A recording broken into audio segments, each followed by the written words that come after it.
Bem-vindo e bem-vinda ao podcast O Monolito. Eu agradeço por você escolher a minha companhia. Esse podcast é produzido pela Central 3. Eu me chamo Leandro Amin e, por se tratar de episódio 1, a gente precisa fazer um lembrete rápido antes de partir para o que interessa. O Monolito é filho novo da nossa casa velha, a Central 3. E a gente vai chegar em temporadas de 10 episódios. Depois pausa um pouquinho e logo chega com outros 10. Como todo podcast iniciante, né, o feed está com pouco assinante, pouco movimento, e por isso chega o podcast em um menor número de pessoas. Então, não custa pedir para assinar o feed e para divulgar, porque isso sempre é importante, sobretudo para os podcasts que estão começando.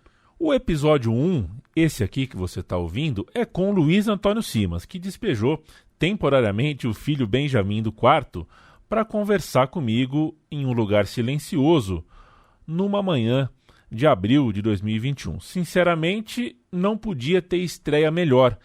E se fosse preciso, né, inventar um podcast só para ter a chance de simular uma mesa de botequim com o Simas, eu inventaria, com toda certeza. Depois de ouvir esse papo, aliás, se você quiser pular no podcast que o Simas tem na Central 3, o Encruzilhadas, que ele toca junto da Gabi Moreira, com direção do Pedro Asbeg, cai dentro. Tenho certeza que você vai curtir bastante. A temporada 1 do Monolito chega em tempo de pandemia braba, o que atrapalha, claro, boa parte do plano, mas também chega em tempo de vacina. Vai ao ar depois da vacina, a primeira dose, espetar o braço do nosso amigo professor Luiz Antônio Simas, mas foi gravado antes dela, foi gravado nos primeiros dias de abril, e a gente ouve agora. Vamos nessa.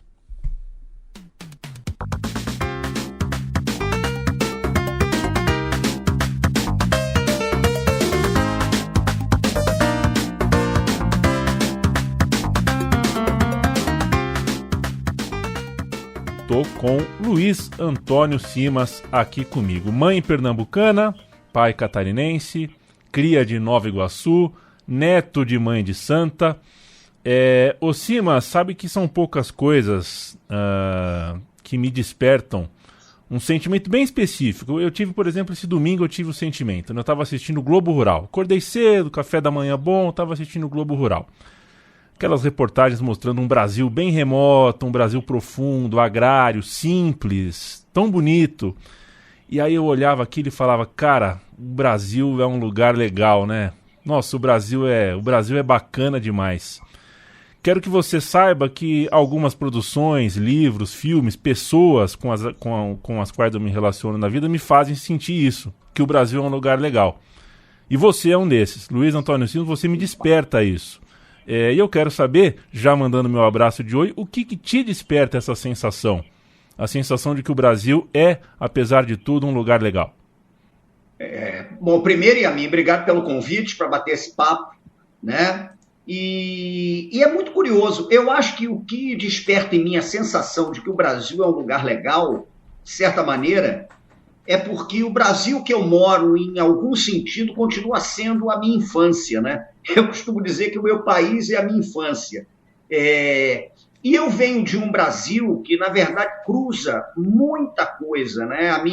Como você falou, minha mãe é pernambucana, minha avó alagoana, meu pai catarinense, mas que vai para Santos e depois chega ao Rio de Janeiro, meu avô pernambucano, uma bisavó, por exemplo, a avó da minha mãe, que sai da Bahia, vai para Alagoas, um avô que era filho de italiano, é uma misturada danada. E, de certa forma, o Brasil da minha infância, ele foi um Brasil muito vinculado ao ambiente em que eu cresci, né? E eu cresci num ambiente extraordinário, eu cresci num ambiente de terreiro, porque, como você falou, minha avó era uma mãe de santo, minha mãe com o santo feito, família que vinha da tradição dos terreiros do Xambá pernambucano e tal. Então, eu acho que eu cresci num Brasil extraordinário, né? Num Brasil em que, para mim, era a coisa mais natural do mundo, por exemplo, conversar com um morto, né? Porque eu, com 4, 5, 6 anos de idade, a coisa mais natural do mundo era tomar esporro de caboclo, né? O caboclo da minha tia, irmã da minha mãe, seu Tupinambá, que me dava esporro pra cacete quando eu fazia alguma coisa complicada na infância. Um Brasil de sonoridades, né? Na verdade, eu acho que eu escuto mais do que vejo. Então, era um Brasil que misturava muito a tradição da música nordestina, a família que trazia a herança toda do Luiz Gonzaga, do Baião, do Jackson do Pandeiro, do João do Vale, e chegando ao Rio de Janeiro tem contato com esse universo fabuloso do samba. Então, eu acho que o Brasil, para mim, ele nunca foi esse projeto institucional horroroso, que na maior parte do tempo é, né? Então, é por isso que eu digo que acho que eu cresci na brasilidade. Em larga medida, o Brasil oficial, o Brasil institucional, ele detesta esse lugar legal, né? Ele não gosta desse lugar legal. Esse lugar legal incomoda, esse lugar legal desconforta. Então, a rigor, o meu país sempre foi esse país das brasilidades da minha infância. E eu cresci, eu peguei, né, o fim, eu não peguei o auge, não sei o quê, mas eu peguei aquele finzinho da ditadura militar, o processo de redemocratização. Então, esse Brasil horroroso, esse Brasil institucional, esse Brasil oficial, esse Brasil medonho, esse Brasil do ódio, do rancor, né, do mesquinho, eu não cresci nesse Brasil. Eu cresci, na verdade, nessa brasilidade. E a brasilidade é legal, a brasilidade é encantada, a brasilidade é extraordinária, né?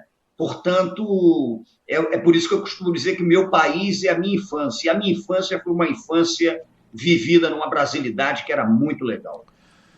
O Luiz Antônio Simas é autor de O Vidente Míope, sobre o Rio dos anos 20, de Pedrinhas Miudinhas, Livro de Cultura Popular, As Titias da Folia, o Dicionário da História Social do Samba, O Corpo Encantado das Ruas, Arruaças, e vem aí mais um livro sobre Maracanã, entre outras tantas produções que o Simas participou, assinou, produziu. Enfim, a gente tá gravando essa conversa em abril de 2021. Então, se você está em 22, em 23, em 24 ouvindo, certamente tem mais coisa nova do Simas além dessas descritas. Eu quero falar especificamente, para a gente começar, o Simas, sobre o samba, sobre carnaval. Você senta na Sapucaí, como todo ano a gente tem um encontro marcado lá, com aquele momento, com aquela noite, né? Não eu com você, mas a gente tem um encontro com aquele lugar, né? A gente divide a noite ali juntos. E aconteceu nesse último ano. Do meu lado tinha um cara de Israel, na minha frente um cara da África do Sul. Eu tenho certeza que eles adoram o que eles estão vendo, mas eles não entendem 10% da mensagem, né? Eles não entendem que cada bateria toca para um orixá, não entendem que cada ala tem uma explicação, não entendem o conceito da festa com critérios técnicos, o sentido do julgamento, o ritual da porta-bandeira, uma corporação, né, uma empresa que é o carnaval, que negocia com o formal, com o informal, a coisa da comunidade que costura, que monta, que faz aquele ano inteiro de carnaval, como que se forma aquilo, como que o samba tá na festa, tá no luto, tá no nosso gingado, no nosso andar, no nosso jeito de falar, o que que explica toda essa ancestralidade? É muita coisa, o carnaval é muita coisa.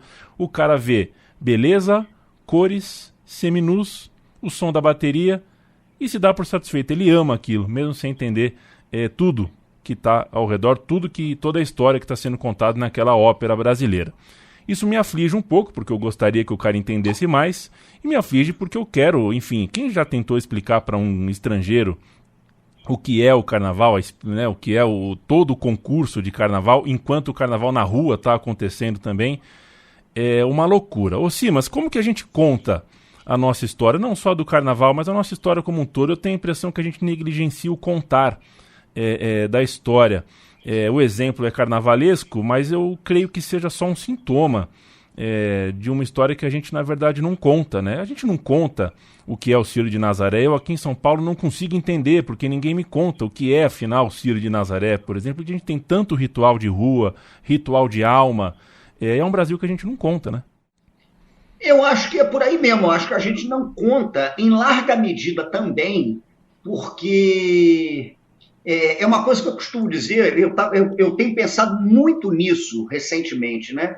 Mas é aquela coisa que o Walter Benjamin dizia, que eu acho extremamente interessante, que não adianta nada a gente tentar projetar futuro se a gente não entender que tem que disputar o passado. né? Tem que disputar a memória, tem que disputar a narrativa. É aquela coisa da pedra de Exu, né? A gente acerta o pássaro que voou ontem com a pedra que está lançando hoje. Então, eu acho que, de certa maneira, o carnaval sempre foi muito depreciado. Até mesmo nos estudos sobre o pensamento social brasileiro, eu acho que tem muita coisa boa produzida, evidentemente, mas há uma negligência muito forte vinculada ao carnaval, porque acho que, de certa maneira, a gente ainda não tem uma percepção mais precisa. Quando fala a gente, é a coletividade, né? Sou eu, você, o cara que está aqui na minha praça, é a pessoa que eu encontro no bar, na birosca, na praia, no sambódromo, enfim. Eu acho que a gente ainda não tem a dimensão de que a festa nesse país, ela sempre ocupou uma função crucial de restauração do sentido de coletividade. Porque eu acho que a festa, no fim das contas, ela é uma inimiga vigorosa da individualização, né? Ela é uma inimiga do tempo do trabalho, ela é uma inimiga do tempo da produção, ela é uma inimiga do corpo entendido como um arado, né? O corpo entendido como uma ferramenta para produzir coisas e tal. E a festa restaura a ideia do tempo coletivo, né? Eu acho que a festa tem essa dimensão. A própria fantasia, a própria máscara, quando eu vejo um desfile de escola de samba, de certa maneira, é uma forma de você se reintegrar um certo sentido de coletividade. O bate-bola, quando bota aquela máscara, aquilo ali é a diluição dessa individualidade medonha que marca o tempo industrial e, de certa forma, restaura um certo sentimento de que é viável a coletividade. Eu sou um sujeito convencido de que a coletividade, a restauração da ideia de coletividade no Brasil, em alguma medida, ela passa pela festa. E mais do que isso, a festa tem sentidos múltiplos, né? A festa cria pertencimento, a festa constrói sociabilidade, a festa conta as histórias que a história não conta. A festa é uma instância de protagonismo do corpo. E o projeto colonial, não tem a menor dúvida quanto a isso, o primeiro ataque que ele faz é o corpo. É o corpo disciplinado na lógica do arado, na lógica da reprodutividade do corpo feminino, na lógica da virilidade escrota do corpo masculino. E eu acho que a gente precisava falar mais disso, inclusive do ponto de vista da escola. Porque eu trabalho com educação há muito tempo, sou cria de sala de aula, e a gente ainda confunde muito no Brasil, o que para mim é terrível. A gente confunde muito educação com escolaridade. E essa é uma questão séria. Evidente que a escola tem que ser valorizada, evidente que a escola é fundamental, a escolaridade é crucial, mas o processo de formação do ser, o processo educativo, ele transcende a escola. Ele está na rua, ele está no corpo, ele está na sonoridade, ele está no cheiro, ele está em tudo isso. E por que é que a escola não se reencontra com isso? Por que isso não é contado? Por que isso não é falado? Por que isso não é difundido? Por que isso não é vivenciado na instância mesmo de construção do processo civilizatório? Então, acho que essa é uma batalha que a gente precisa travar. Essa é uma batalha que a gente precisa travar. Então, quando a gente fala, por exemplo, do carnaval, evidente que tem elementos no carnaval que são iniciáticos, né? O cara só vai conseguir ter uma percepção mais profunda daquele processo se em alguma medida, se em alguma instância, ele estiver inserido ali, né? Mas eu acho que a gente precisava difundir mais isso, a gente precisava falar mais disso, trabalhar com isso na instância mesmo da educação, na instância do fenômeno pedagógico, na instância do fenômeno mesmo de libertação do ser. E só para concluir, na minha área, sobretudo, é uma questão que me incomoda muito, é o problema da historicidade. Porque a gente considera que Napoleão tem a sua historicidade, que a Revolução Francesa tem a sua historicidade, né? Que a Guerra Fria tem a sua historicidade, que a Primeira Guerra Mundial tem a sua historicidade, a Segunda Guerra Mundial tem, a Guerra do Paraguai tem, e é verdade, né? Mas cada um de nós é constituído de historicidade. Então a baiana tem historicidade, ela produz incessantemente história, ela é protagonista daquela história. A escola de samba, como instituição recreativa, de construção de identidade, de sociabilidade, ela produz historicidade. A torcida, né, num estádio de futebol, ela está produzindo historicidade ali na área. Então, essa dimensão de que nós somos incessantemente fazedores de história e cultura, falta muito ainda para a gente adquirir essa consciência. Por isso é que eu digo, a gente tem que investir muito na educação. Não só na escolaridade, mas na educação. E quanto ao que você falou, que muita gente não compreende e tal, tem uma história muito curiosa, porque a bateria da Portela tem como base do toque de caixa o aguerê de Oxóssi, né? A bateria bate um aguerezão ali, porque é um toque característico de Oxóssi nos candomblés de Quito. E uma vez me perguntaram algo a respeito disso, e eu dei uma resposta que um velho mestre de bateria da Portela, já falecido, me deu quando eu entrevistei para um livro que eu escrevi sobre a Portela. E a pergunta era a seguinte: mas será que o sujeito que está tocando aquilo ali sabe que está batendo para Oxóssi? Aí ele virou e falou: o importante é que Oxóssi saiba. Se Oxóssi souber, está tudo certo. E aí a coisa vai. Mas eu acho que é isso mesmo. Eu acho que a gente tem que trabalhar isso na instância mesmo educativa. Não só ligada à escolaridade, mas ligada a um processo pedagógico que se constitui, para mim, fundamentalmente na experiência coletiva engendrada pela rua. E o samba está dentro disso. Várias vezes, eu estou lendo um livro, viu, Simons? Estou terminando um livro, e durante a leitura, muitas vezes, pensei em te compartilhar algumas coisas. O livro chama O Oráculo da Noite, é do Siddhartha Ribeiro, um neurocientista, ótimo, né? E, enfim, o livro se dedica a analisar tudo que é relacionado ao sonho, né? A história do ser humano com o sonho, com o sono, mas principalmente com o sonho. Eu quis te indicar a leitura porque em alguns momentos o livro, enfim, fala sobre as civilizações passadas, né? A construção, desenvolvimento de civilizações passadas, o quanto elas usavam o sonho como, enfim, decisões mesmo, entre líderes, cura de enfermo, previsão de desastre, estava tudo ali, né? Eles levavam muito a sério o sonho. E hoje a gente, enfim, na sociedade de hoje, principalmente as mais urbanas, né? Eu que moro no centro de São Paulo, a gente não tem rotina nenhuma para dormir, quando dorme não liga a mínima para o que a gente sonhou e fez. Eu acho que isso é um sintoma, enfim, de outras coisas, e eu acho que o principal ponto é isso, né? As questões de ancestralidade são ignoradas pela gente nesse 2021, nesse mundo atual que a gente vive aqui. Contato espiritual é muito pouco, reflexão sobre esse tipo de situação é muito pequeno. A gente come, a gente trabalha, a gente dorme, a gente está sempre atrasado, está sempre com a cabeça cheia, e como diz aquele samba, né? A vida não é só isso que se vê, é um pouco mais. Eu quero te ouvir sobre como que a gente pode, de repente, como que a gente volta a refletir sobre a ancestralidade, a dedicar tempo, a se concentrar, a entender que a ancestralidade, que algumas coisas que de repente não são matemáticas, nem parecem úteis para o nosso dia a dia, na verdade são úteis sim, e cruciais para a gente ter uma vida melhor. Oi, Yamin, você sabe que quando eu li, eu conheço o livro do Siddhartha, acho um livraço, e quando eu li o livro do Siddhartha, eu pensei muito num livro do Keith Thomas, que é um historiador, antropólogo britânico. Ele lançou um livro que em português seria A Religião e o Declínio da Magia. Eu acho que está publicado em português. Se eu não me engano, a Companhia das Letras publicou e tal, enfim. Mas na Religião e o Declínio da Magia, em que ele estuda, né, a magia europeia, né, ele estuda os encantamentos do ser, fala muito dessa dimensão do onírico, do sonho. Ele fala uma coisa que me instiga muito, que é o seguinte, que a grande inimiga da magia nunca foi a ciência, sempre foi a religião, né? Porque, no fim das contas, a estruturação da religião, da maneira como ela foi estruturada a partir de vias institucionais, né, que estabelecem as maneiras como você vai lidar, inclusive com o mistério, a magia ela começou a perder terreno.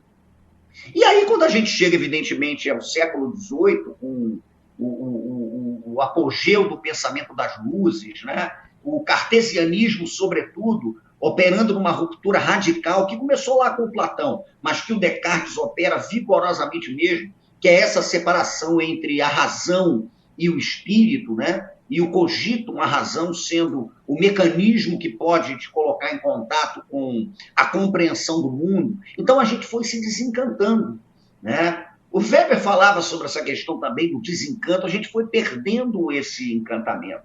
E é muito curioso, porque quando você fala de ancestralidade, mais do que uma questão genética, porque todos temos os nossos ancestrais, né?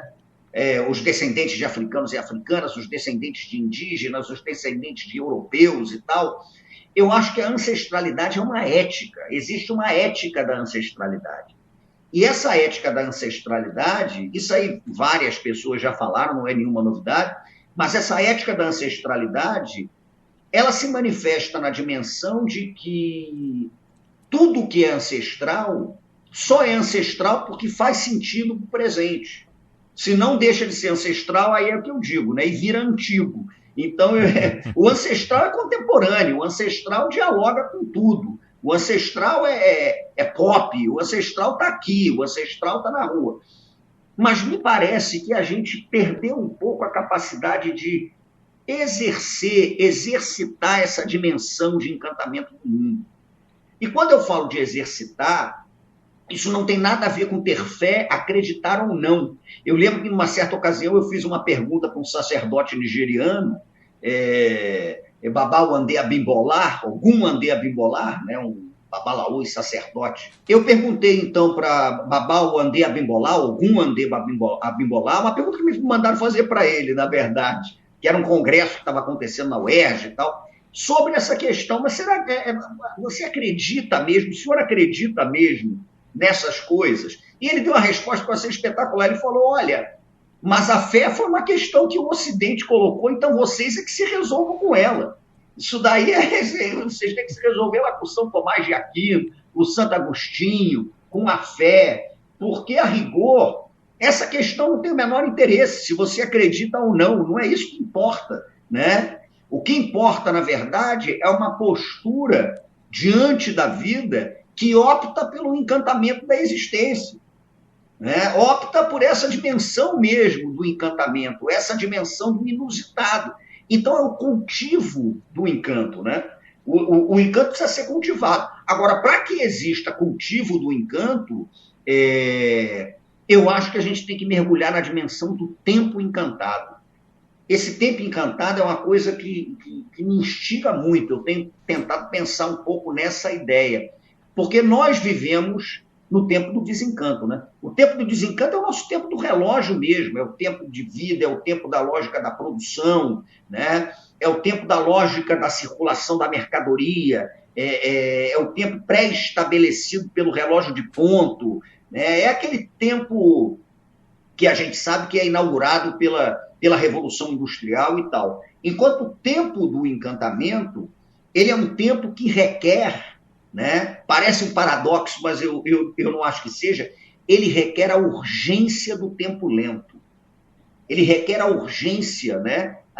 De você ter o tempo da lentidão, né? O tempo da observação, o tempo da mirada, o tempo do sentimento do cheiro, o tempo da percepção. E eu acho que isso passa muito pela questão do tempo, né? A gente vive num tempo que convida ao desencanto. É terrível isso. Tanto que eu conheço gente que, na circunstância de 2020, quando começou a pandemia e as pessoas tiveram que ficar em casa, eu conversei com gente que estava apavorada por achar que não teria o que fazer, né? Como é que você fica ali, mas o que eu faço, não sei o que e tal. Então eu pego um livro, escrevo, fico 3h30 na internet, faço alguma coisa, trabalho. E eu acho que a gente precisa dessa dimensão do tempo do encanto. Como o carnaval é o tempo alegre, né? O Bakhtin gostava muito de falar disso, o tempo alegre, né? Que subverte o tempo triste, que é o tempo do nosso cotidiano, esse tempo todo.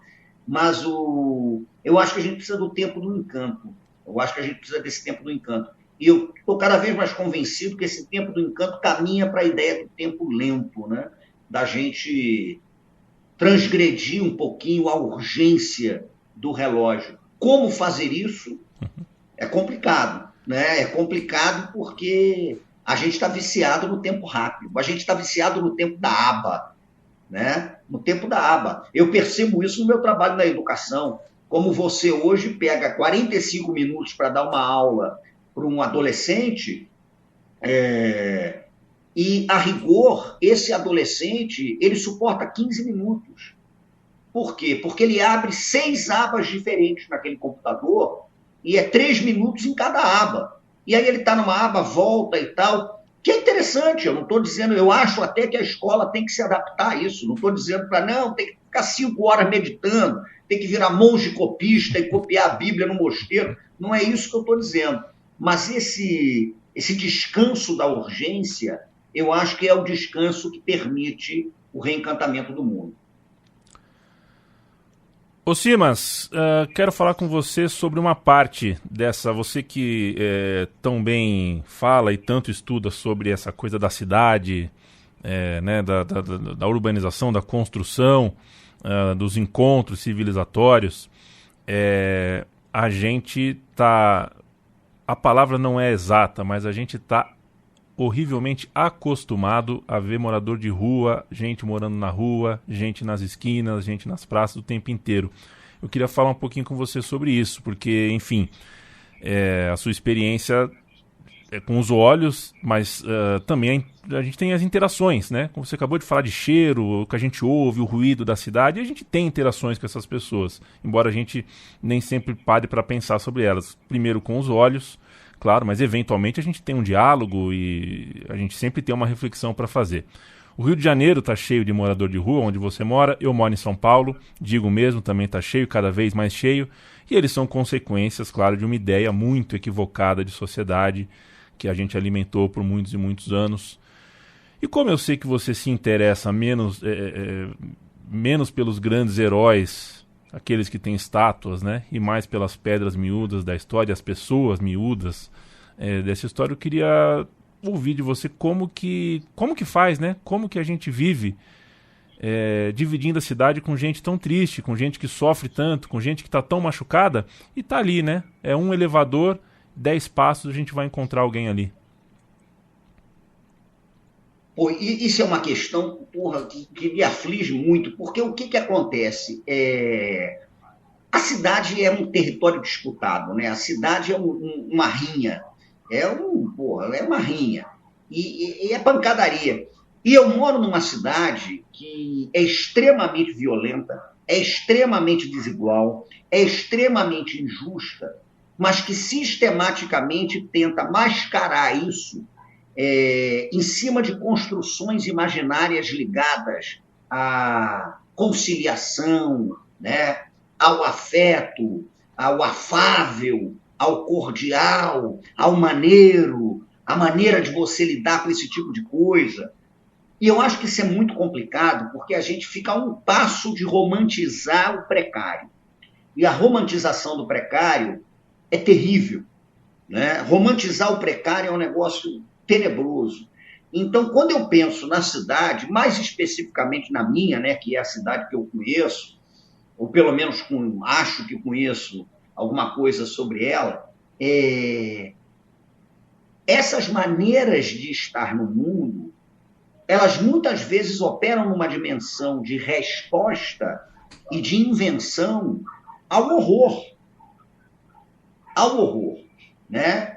Ao horror de um projeto que sempre foi elitista, que fechou canais institucionais, que fechou a escola, que fechou o parlamento, que fechou a universidade, que ergueu barreiras.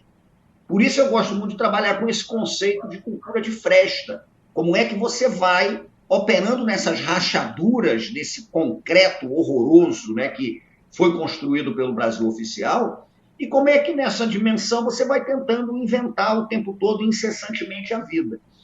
Mas o que acontece? Eu acho que chega um momento em que eu percebo que a cidade ela deixa mesmo de ser encarada minimamente como um lugar de encontros possíveis e ela passa a ser pensada dentro da lógica da circulação de mercadoria. E tem uma coisa que me impressiona muito, como é que eu acho que a gente já ultrapassou a dimensão do sobrevivente e a gente já chegou à instância do que eu tenho chamado de sobrevivente? Porque não é mais nem o sobrevivente, é a sobrevivente que não interessa a essa lógica cruel da ocupação do espaço urbano, a essa lógica cruel do tempo rápido, a essa lógica cruel do corpo que tem que se adequar a uma dimensão do trabalho. E se não estiver adequado àquela dimensão, ele é descartável, ele sobra, né? Ele é a sobra da vida, não tem mais que estar ali. E me parece que nessa perspectiva tem duas coisas que eu tento fazer. Primeiro, eu busco de novo perceber qual é a historicidade daquele cara que está ali. Porque existe história, ali é história sendo produzida, né? Essa sobrevivente, no fim das contas, que é sobrevivente dentro dessa lógica cruel de cidade, mas essa lógica sobrevivente, ela é dotada de história, ela é dotada de pertencimento de mundo. Como isso vai se fragmentando, como isso vai sendo estraçalhado por essa dinâmica da crueldade, eu acho que é um nó que a gente tem que resolver. E me parece que esse nó, ele só pode ser desfeito se a gente refletir profundamente sobre que diabos a gente entende como coletividade. O que a gente entende como comunidade? Comunidade é o quê? É o meu prédio? É a reunião de condomínio com um síndico que todo mundo desce? Ou comunidade é entender que o meu prédio precisa olhar pela janela e ver 43 pessoas que eu contei outro dia dormindo numa praça? Né? O que está acontecendo ali? E isso se resolve, eu não tenho a menor dúvida, isso se resolve com luta sistemática, isso se resolve com política pública. Isso não se resolve na esfera da caridade bem-intencionada. E eu não estou aqui criticando a caridade bem-intencionada, porque esse cara que está aqui debaixo do meu prédio, ele precisa comer hoje. Então, meio-dia o cara precisa comer, senão vai morrer de fome, né? Mas eu acho que essa dimensão, essa reflexão sobre que diabos significa estar na cidade, o que a gente pretende que a cidade seja, a cidade é o quê? Somos esses corpos adoecidos, aí entupidos de remédio, né, de tarja preta, de tudo mais. É isso que a gente quer? Né? A gente entorpecido aqui, o cara entorpecido na praça. Eu acho que isso passa pela recuperação de um sentido de urbanidade que se fundamenta na lógica do encontro e não se fundamenta na lógica da circulação de mercadoria. E só para concluir, quando falo de mercadoria, não é só a mercadoria que é produzida e circula, não. Né? O produto, o fetiche da mercadoria. É o corpo entendido como uma mercadoria também. Né? É esse corpo entendido como a mercadoria. A gente precisa estar muito atento a isso. A gente tem que entender que a gente não está mais convivendo só com sobrevivente, não. A gente chegou ao ponto cruel da sobrevivente, daquela que precisa ser descartada nessa percepção individualista, medonha de cidade que a gente tem hoje, né? Esse é o Monolito com o Luiz Antônio Simas. E é o seguinte, Simas, você tem um filho, né? O Benjamin. Eu achei que essa pergunta, quando eu fiz a minha pauta aqui, eu achei que era uma pergunta mais simples para a gente encaminhar para o final de uma maneira mais leve, mas eu pensei aqui, eu acho que eu estou equivocado, não é uma questão simples. Acho que nada que envolve o nosso filho é uma questão simples, né? Tem um mundo ali dentro, né? Você é pai do Benjamin, criança flamenguista como a mãe, né? O Simas é botafoguense. E eu imagino que em pandemia já existe ali dentro uma percepção de mundo, de cidade, uma reflexão que ele faz de maneira introspectiva sobre as coisas ao redor. Eu queria saber como é que é para um professor, para um educador e para um historiador, para um pesquisador do mundo, como é tirar os olhos do livro e ver o mundo pelos olhos do Benjamin, né? Se te gera esperança, ansiedade, aflição, como é que é? Bom, primeiro que quando me perguntam o que te chama mais atenção na experiência de ser pai, eu acho que é a síndrome de Estocolmo, é você se apaixonar pelo seu sequestrador, né? Porque, no fim das contas, tem uma coisa que é muito cruel na paternidade, na maternidade. Não vou falar da paternidade, que é a experiência que eu posso dizer. Existe uma crueldade nesse processo que é a seguinte: a gente se engana achando que o filho depende da gente. A gente é que passa a depender do filho, né? E isso é terrível, no certo sentido, porque eu passo a depender dele. Isso é uma coisa curiosa. E, ao mesmo tempo, o sentimento que eu tenho é o sentimento de uma urgência cotidiana. Não é exatamente o sentimento da esperança do que vai acontecer daqui a 10 anos, 20 anos, mas eu tenho o sentimento cotidiano, né, de que é necessário que o meu filho tenha um cotidiano minimamente saudável. Eu sou um sujeito, por exemplo, muito desconfiado da escolaridade, como eu acabei de dizer aqui, e cada vez mais convicto que o caminho é ampliar essa dimensão da educação. Agora, o meu filho, né, ele percorre caminhos nesse processo educativo dele que são completamente diferentes dos caminhos que eu percorreria. O meu filho, por exemplo, é um garoto que se informa muito através da rede, através da internet. Não é aquela dimensão de eu achar que eu vou dar um livro para ele. O meu filho joga botão comigo para me consolar, porque eu sei que ele faz isso para me consolar, mas o meu filho está na onda do PlayStation, do FIFA 2021, em que aparecem ali as qualidades do jogador, como é que ele joga, não sei o quê. Aí ele me consola vendo aqueles botõezinhos, vamos jogar botão, não sei o que e tal. Então é muito curioso, porque eu estou convencido que, a rigor, chega uma fase, meu filho já está com pré-adolescente, né? Mas chega uma fase que eu acho que ele está percebendo que ele precisa cuidar de mim. Ele vivencia isso. Mas é um sentimento assombroso, sabia? Eu acho que a pedagogia da criação de uma criança, para mim, ela é um assombro. Ela me assombra, ela me coloca nessa dimensão do assombro absoluto, do medo, que é um sentimento muito comum, né? É o receio do que possa acontecer com o filho, e essa questão da dependência brava. Agora, a consciência desse processo apavorante, né? E ao mesmo tempo bonito e ao mesmo tempo assombroso, é essa consciência que faz com que eu tenha minimamente que pensar na criação do meu filho numa dimensão da experiência de liberdade de vida, que é ele que vai construir. Eu posso interferir aqui ou ali, mas está com ele, né? Ele quer ser flamenguista, vai ser. Ele adora futebol, ele gosta de skate, gosta de bicicleta, ele não quer ler os livros que eu leio. O meu filho tem uma relação muito curiosa comigo, que eu já percebi, que é o seguinte: ele não quer escutar as músicas que eu escuto, porque eu enchi profundamente o saco dele. Então, eu quis, de certa maneira, doutriná-lo, né, musicalmente, e aí o malandro começou a perceber que o negócio era primeiro ele afirmar o gosto dele, quem sabe para depois se encontrar com o meu gosto, e a gente vai vivendo essas experiências. Agora, é uma experiência assombrosa, mas é uma experiência ao mesmo tempo que te dá uma ideia de continuidade que tem me segurado muito. Isso é bem interessante, né?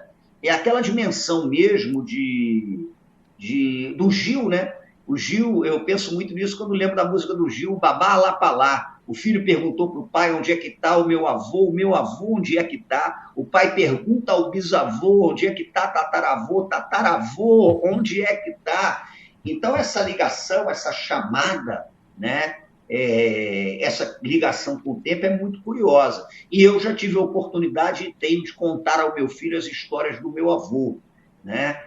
E isso é interessante, porque se existe alguma esperança, se eu tenho alguma esperança em relação ao futuro dele, eu tenho desejo, evidentemente, que ele viva um tempo mais alegre, né? Viva uma vida interessante. Mas eu não sei, eu gostaria muito que lá na frente o meu filho contasse, se ele tiver filho também, porque se não quiser ter filho, não vai ter filho, se não quiser, ele vai fazer o que quiser da vida dele. Mas eu acharia muito interessante que ele contasse para alguém alguma coisa sobre a minha história. E aí eu acho que a coisa funciona. Mas é um assombro, Ele vai jogar botão com o seu neto, viu, Simas? Ou a sua neta. Ah, eu acho que vai também, eu acho que vai. Ele vai, ele fica olhando para mim com aquela cara de que meus times de botão, eu tenho um time do Sampaio Corrêa, tenho um time do Vila de Cava de botão, tenho meus galaletes, vidrelha, guardei tudo. Quando mostrei a primeira vez, ele olhou aquele negócio. É. Porra, mas tudo bem. Mas ele tá jogando, ele tem o estrelão dele aqui, a mesa e tal. Eu acho que lá na frente ele vai.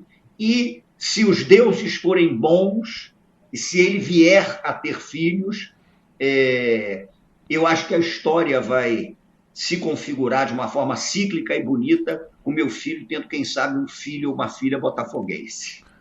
Acho justíssimo. É lógico. Luiz Antônio, temos que você sabe que é difícil, você já deve ter ouvido isso tantas vezes, né? Para quem vai te entrevistar, para quem prepara uma pauta, escolher 5, 6 assuntos é uma sensação horrível de desperdício, né? Que a vontade que dá é da gente falar sobre outros 20, 30. Mas é isso, Luiz Antônio Simas, a gente está terminando. Você que uma das suas em um dos seus textos, né, certa vez escreveu que você é um historiador de irrelevâncias e que enquanto a grande história desfila nos parlamentos, a vida continua na cidade. É uma das explicações, uma das frases mais redentoras que eu tenho, que eu tive lendo você, lendo as suas coisas, porque afinal de contas acho que é isso, né? Eu não tenho, de fato, já não tenho muito interesse por, afinal de contas, que vida levou Tiradentes. Mas tem muita gente que não me contaram nada sobre e eu gostaria muito de saber. Ô Simas, pra gente fechar, companheiro, a vida vai voltar de alguma forma, a esquina vai voltar, né, a gente está gravando isso em plena pandemia pesada, a nossa pandemia militar, né? É uma pandemia militar que a gente vive aqui no Brasil. E uma das ideias que eu mais gosto no seu trabalho, na sua biografia, é a ideia de ágora, né? Digamos assim. Você dá aula na rua, né? Que é onde tem que estar o conhecimento, afinal de contas, com todo respeito à academia, a importância da academia. O conhecimento tem que estar na rua, tem que ser difundido na rua. Você se para pensando assim no banho, no sofá, em como vai ser esse encontro pós-pandemia, essa sua primeira aula de rua, porque eu acho que você vai encontrar gente aos prantos, vai ter gente tendo um treco. Como é que vai ser? Rapaz, mas é isso mesmo. Você está falando dessa questão da academia da rua, é interessante, porque não é a academia e a rua, ou a rua, é a academia e a rua, né? Então eu acho que a coisa tem que se integrar. Eu vou te responder de uma forma curiosa. Hoje de manhã eu acordei com uma mensagem da Mary, no meu zap. A Mary é a mulher do Aldir Blanc, né? A viúva do Aldir. E ela mandou uma mensagem para mim, porque ela estava vendo umas coisas antigas do Aldir, e o Aldir guardava uns textos meus nos envelopes de papel pardo. O Aldir fazia essas coisas, né? Ele recortava do jornal e tal, aí fazia anotações e guardava tudo. Ela estava falando do Aldir e tal, perguntando como é que está a Cândida, Benjamin e tal. E aí eu virei para ela e falei uma coisa seguinte: Mary, a gente chegou numa situação em que eu quero ficar vivo só de sacanagem. Você sabia disso? Eu quero ficar vivo de sacanagem. Falou, pô, o Aldir diria isso. Eu vou ficar vivo só de sacanagem contra esses putos, né? Então eu vou ficar vivo. E viver virou uma instância transgressora mesmo, né? A vida nessa dimensão é uma transgressão. Eu vou ficar vivo nesse negócio. E aí, pensando nessa ideia de ficar vivo só de sacanagem, só para sacanear os outros que querem que a gente morra e a gente vai ficar vivo, eu imagino que a gente vai viver um tempo alegre, sabia? Eu imagino um tempo alegre. Eu ouvi uma história braba na minha infância, né? Uma história braba da minha avó, que cresceu ali em Porto Calvo das Alagoas, e aí falava que a vida era muito complicada, né? Do meu avô de família italiana, que passou perrengue da família vindo para cá, no horror do pós-Primeira Guerra Mundial, aí falava dessa questão braba, né?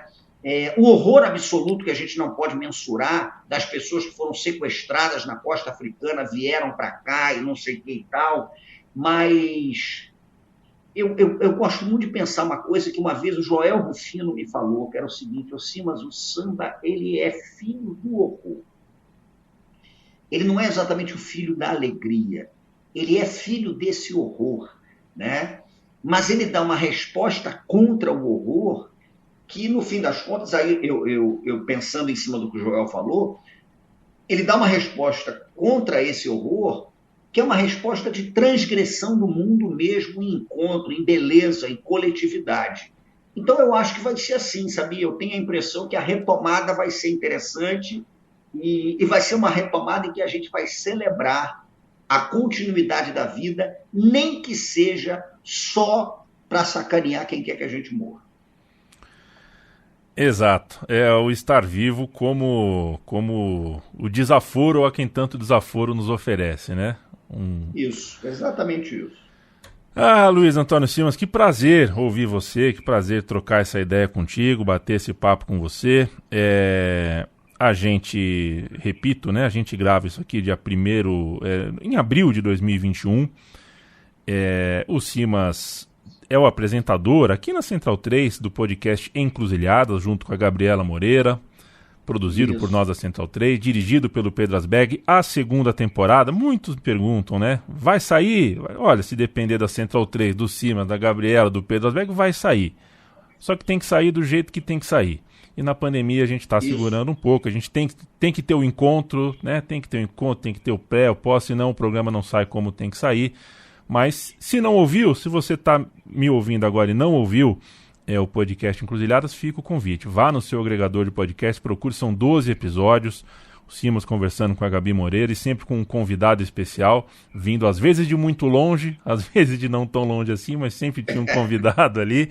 Um podcast que eu sou, enfim, é um dos meus preferidos em 8 anos aqui de Central 3, é um dos que eu fiquei mais feliz de ver indo para a rua. E como a gente não tem uma data por causa da pandemia, nem para o Encruzilhadas voltar, nem para o livro, seu novo livro sobre o Maracanã sair, quem está ouvindo para a gente em qualquer momento, para a gente finalizar, faz um serviço, Simas, conta para a gente sobre esse livro, o Maracanã, aniversário do Maracanã no passado de 70 anos, era esse o ensejo, né? Seguramos um pouquinho a publicação, mas continua sendo um equipamento civilizatório crucial para a gente entender Rio de Janeiro, futebol e Brasil.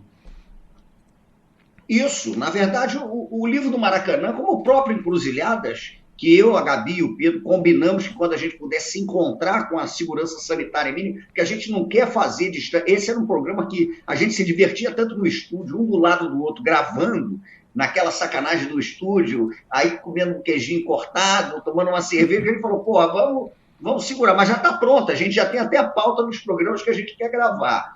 Agora, o Maracanã também, na verdade, foi um livro que eu escrevi. A rigor, eu uso o Maracanã como um disparador, né, para pensar algumas coisas sobre o Brasil, sobre cidade, sobre sociabilidade, sobre construção de identidade. Não é o Maracanã pensar a partir da lógica do grande craque, ele é pensar a partir da lógica daquele Geraldino fudido, que ia para o Maracanã não conseguia enxergar coisa nenhuma, mas ele vivia aquele êxtase performático, né, de perceber, porque ele não vê, mas ele percebia o acontecimento do gol. Mas é um livro que a gente queria lançar com um lançamento que proporcionasse um encontro. Então ele está prontinho. Vamos ver, porque a Mórula, a editora, a gente está pensando se já faz esse lançamento reconhecendo que o lançamento presencial é complicado, ou a gente segura um pouquinho mais para o lançamento presencial. Mas, de qualquer maneira, o livro está prontinho. Maracanã, quando a cidade era terreiro, né? É um livro sobre a vida, a paixão, a morte de um estádio, mas também a partir das formas de tentar, no fim das contas, reconstruir, né, aquilo que foi perdido, não como um simulacro, mas como uma vivência possível para que a gente tenha o tempo da alegria do mundo. Virar, sim, mas sabe que é o que eu respondo, eu trouxe pro Palmeiras, né? E eu respondo a despeito da Copa Rio, da Taça Rio, da Copa Rio de 51, né? Que foi mundial, não foi? É claro que não foi, né? Na minha concepção é claro que não foi um mundial, mas aí eu respondo, em 2020 agora, como é de 2021, o Palmeiras foi jogar um mundial de clubes, aí era um mundial, só que foi jogar em Dubai. Que mundo é esse, né? Que mundo é Dubai? Em 51 podia não ser mundial, mas era o Maracanã novinho em folha, num Rio de Janeiro, numa onda legal. Então, se é ou não é mundial, eu preferi o mundo do Maracanã em 51. ir para um país fictício, ir para nem sei se foi Dubai, né? Foi uma dessas cidades fictícias. Um negócio desse doido aí da vida. Que faz 80 graus na rua, todo mundo com um ar-condicionado portátil. Eu preferia aquele outro Maracanã.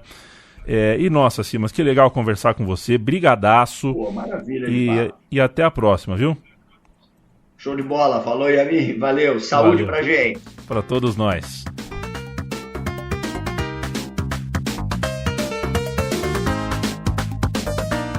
Tá aí.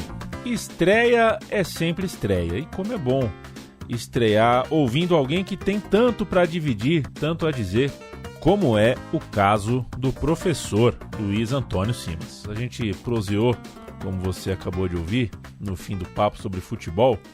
E eu me recordo de uma vez, uma das vezes que tive a chance de conversar com o Simas pessoalmente, numa mesa de bar, eu decidi provocar o Simas, né, sobre o gol do Botafogo em 89, o gol que terminou com um jejum de mais de 2 décadas do Botafogo sem título. Eu falei pro Simas que foi falta no lance, né? Que o Leonardo foi empurrado, o lateral do Flamengo, o Leonardo foi empurrado no lance, foi falta. O Simas pensou um pouquinho e me respondeu que o Leonardo tinha sido empurrado pelo destino, e o destino não comete falta. E que o destino estava decidido a dar ao Botafogo a taça em 89. Aliás, o Botafogo que, segundo o Simas, se recusou terminantemente a ser campeão na ditadura, né? Do AI-5 até a nova Constituinte, o Botafogo se recusou terminantemente a ser campeão. A história da falta é só um exemplo de como é gostoso ter a prosa do Simas. Foi o melhor argumento anti-VAR que eu já ouvi na vida. Enfim, Simas, vontade de te ver de novo, de te ler e de ouvir sempre. Valeu demais por fazer parte aqui do Monolito, por estrear o Monolito comigo. E a edição seguinte, a edição 2 do Monolito, é com a Mônica Benício, vereadora pelo Rio de Janeiro, pelo PSOL, viúva da Marielle Franco. A gente falou sobre reza, café da manhã, insônia, mas também, claro, sobre saudade, sobre o violento e o medieval que tem vencido tantas batalhas no Rio de Janeiro, no Brasil inteiro. Foi um papo que eu gostei bastante também, e é só esperar que já cai no seu feed, tá bom? Vamos em frente, gente, um abração.